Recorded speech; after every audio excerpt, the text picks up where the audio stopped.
The Flash était sûrement le film que j'attendais le plus de l'année, et plus les semaines passent, plus j'ai de craintes. If I can't get back, there might not be a future.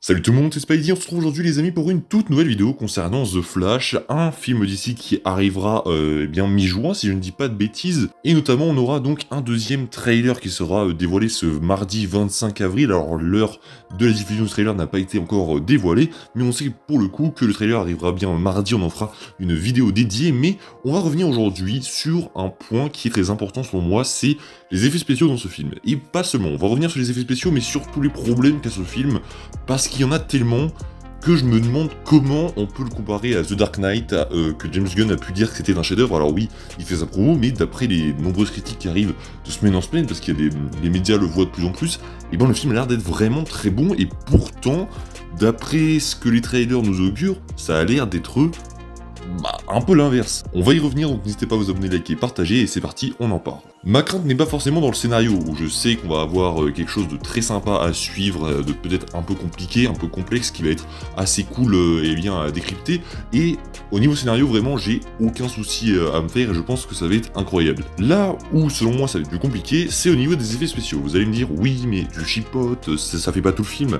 Les gars, si les effets spéciaux sur The Flash sont ratés, c'est vraiment le film où il ne faut pas rater les effets spéciaux, mais genre vraiment, enfin, même un Black Panther ou un Spider-Man, rater les effets spéciaux, tu vois, à la limite, c'est pas grave. Mais Flash, c'est un personnage qui, sans effets spéciaux, ne peut pas exister.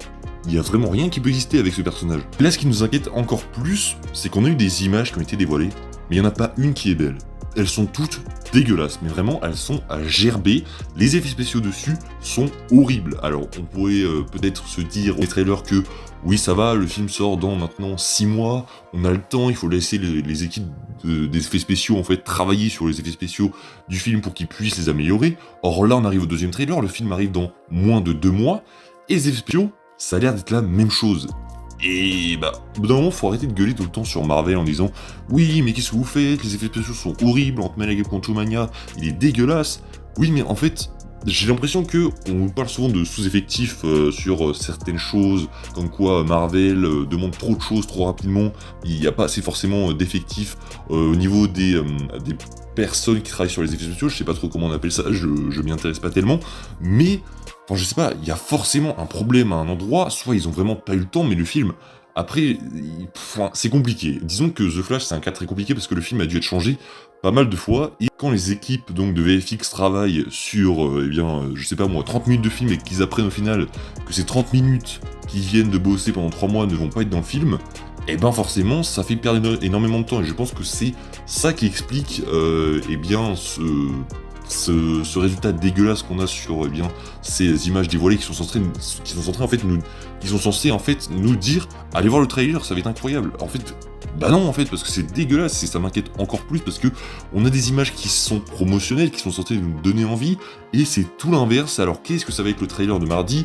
J'ai extrêmement peur, mais voilà, honnêtement, je pense pas qu'on puisse en vouloir à ces équipes d'effets spéciaux, parce que je pense que la fin du film est encore en train de se discuter. Apparemment, c'est encore une fin qui a été décidée, j'ai vu ça il y a seulement 2 semaines, alors qu'il y avait plein de médias qui avaient vu le film, alors qu'il n'était pas tellement terminé, avec une autre fin. Là, je pense qu'il y a beaucoup de choses qui sont en train de changer au fur et à mesure des jours, des semaines qui passent, et forcément, quand tu préviens en fait les équipes d'effets spéciaux qui ont bossé 3 mois sur 30 minutes de climax où t'es forcé d'avoir énormément d'effets spéciaux, et que tu leur dis non en fait ça va pas être dans le film, vous allez devoir nous monter de nouvelles scènes qui ont été reshoot et le faire pour dans 2 mois, forcément on peut pas avoir des résultats qui sont incroyables. Donc selon moi le problème vient vraiment de d'ici, de son organisation pourrie, et de ce reboot qui me fait de plus en plus peur. Alors oui, il faut peut-être compter sur James Gunn, mais d'après la nouvelle fin, alors je ne veux rien spoiler, mais on serait un peu sur du foutage de gueule. Alors je ne dirai rien, si il y a des vidéos qui sont dédiées là-dessus, vous mettez The Flash nouvelle fin sur YouTube, là je vais pas expliquer parce que j'ai promis de rien spoiler sur l'histoire qui avait leak, etc.